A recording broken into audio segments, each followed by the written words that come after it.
What's up, YouTube? This is Too Raw for TV. All right, so before I get into this video, shout out to the brother Swarthy Wizard for the $20 donation via the PayPal. Much respect to him for showing love once again to Too Raw for TV.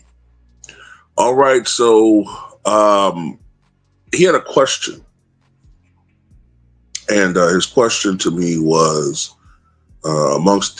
between these two great players, Tim Duncan and Shaquille O'Neal, two guys who are pretty much seen as top 10 all-time players, more or less, who had the better rookie season between them?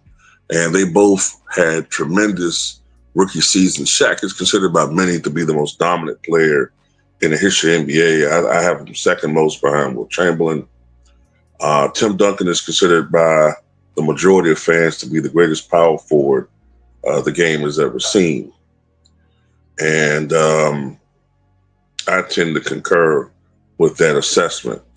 But who had the greater rookie year? This is the thing. Both of them had tremendous rookie years. And it was expected they would both have tremendous rookie years. Shaq, we all remember, came out of LSU. He was getting inevitable comparisons to Wilt Chamberlain. He was actually bigger than Wilt coming out of college. But he had a lot of expectations, and a lot of people were projecting when it came to Shaq. Remember, Shaq went to the NBA Finals in just his third year in the league. And in his fourth year in the league, he was selected as a top 50 all-time player. And a lot of that was just based upon projection of what he will do or what he would accomplish. And it was a correct one. But many people feel like he hadn't done enough at that time to warrant that selection. Whereas Tim Duncan, the big fundamental, he wasn't an overpowering guy. But he was more about his skills and the fundamentals of basketball. Coming out of Wake Forest, he was noted for his steady, stoic demeanor and steady game and his defensive prowess. And, of course, he did have a great, great career. I look at it like this. Even though Shaq had the advantage with raw numbers, I think when you look at the overall impact and metrics, I think Tim Duncan had the slightly more impactful rookie year. Now, if you look at the individual numbers, it favors Shaq. 23.4 points per game. Tim Duncan, 21.1 points per game. Shaq, 13.9 rebounds per game, which is actually a career high for him. Tim Duncan, 11.9 rebounds per game. Shaq averaged 1.9 assists per game. Tim Duncan, 2.7 assists per game. Shaq, 0.7 steals, the same total, 0.7 for Tim Duncan.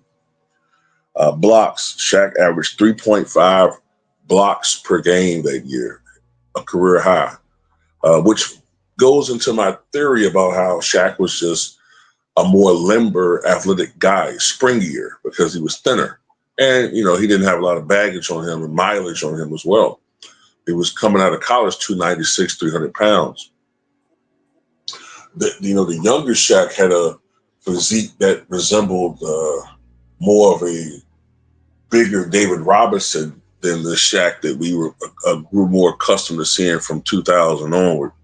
Tim Duncan was a shot blocker too. He averaged 2.5 blocks per game. One of the downsides of Shaq's first year was he was turnover prone. He averaged 3.8 turnovers per game. As a matter of fact, he led the league in total turnovers at 307. He would never lead the league in turnovers again afterward. Tim Duncan didn't lead the league in turnovers that year, but he did average 3.4 turnovers and had 279 total turnovers, the most of his career. Now, this is where Tim Duncan begins to rise a bit in my estimation. Shaq, as we all know, was more of a power brute type guy, you know what I'm saying? Tried to get as close to the rim and, score would raw power and emphasis.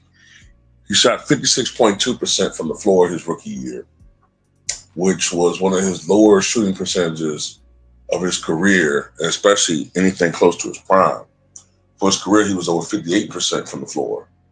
Um, Tim Duncan shot nearly 55% from the floor his rookie year, which is significantly higher than his career averages around 51, 52%.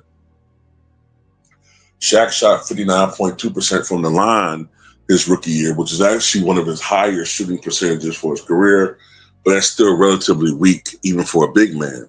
Tim Duncan shot 66.2% from the line, didn't get to the line as frequently as Shaq, but 66.2% is more in line with the average for a big man. Um, let's look at box plus minus. Now, of course, the higher the positive number is, the better it is for that player, with the baseline of 0 being the production for an average player. Shaq, over the course of that year, averaged a BPM of 3.5, Tim Duncan 4.6. So that means that Tim Duncan was more impactful during the game as far as BPM. And VORP, or value over replacement player, Shaq 4.3, Tim Duncan 5.3. So advantage for Tim Duncan once again. All right. Shaq played in 81 games that year, rookie year. Tim Duncan 82 games. Let's look at offensive win shares. Shaq 4.5, Tim Duncan 5.6. Defensive win shares. Shaq 6, Tim Duncan 7.2. Win shares total. Shaq 10.4, Tim Duncan 12.8. Win shares per 48, Shaq 0.163, Tim Duncan 0.192. The Orlando Magic during Shaq's rookie year won 41 games. The Spurs during Tim Duncan's rookie year won 56 games. Now, you could argue, yeah, but they had Derrick Robinson, but he wasn't the same Derrick Robinson from that point onward that he was before the leg injury in 1996. And the hell with it, the very next year, Tim Duncan wins his first title.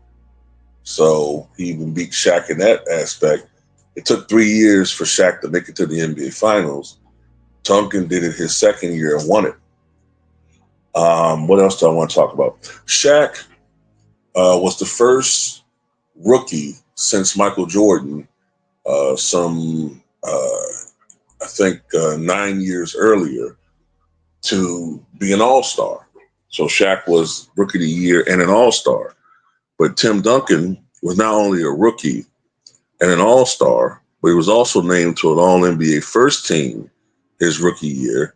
And he was named to an all-defensive second team his rookie year. Honors that Shaq was not able to reach. So when I look at all these things, I look at the defensive impact, and when I look at the winning of the teams, and, the Orlando Magic, if I remember correctly, they were swept in the first round by the Pacers, Shaq's rookie year, whereas Tim Duncan's and Derrick Robinson's Spurs lost in the, I think it was the conference semifinals. No, I think it was the conference finals. They lost the conference finals to the to the Jazz, excuse me.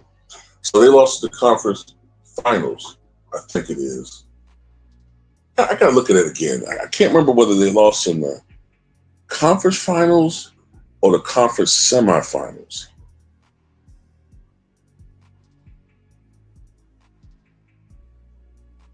I get mixed up a little bit. Anyway, I know they went past the first round, Tim Duncan's rookie year. So when I look at all of these things and take into account what they're able to accomplish, I got to give the edge to Tim Duncan here. All right. Not certain if he lost in the conference. I want to say they made to the conference finals in '98 and lost to the Jazz. And I think the Jazz beat the Lakers in the semifinals that year. But I'm not certain of that. But anyway, I'm going to tell you, man, that Jazz team is very underrated. Think about this. In '98, I forget who they beat in the first round. Might have been Portland or somebody. I don't know. But in the next two rounds, they beat a Laker team that had four All Stars on that Laker team. Shaq was an All Star. Kobe was an All Star. I think Nick Van Exel was an All Star, and Eddie Jones was an All Star. And they beat them and beat them easily. I think they swept them, beat them 4-1, and then they beat Tim Duncan and Dave Robinson 4-1. You know what I'm saying? And gave the Bulls all they could for 6 games. But anyway, that's all I got to say about it, man. Tell what you guys think.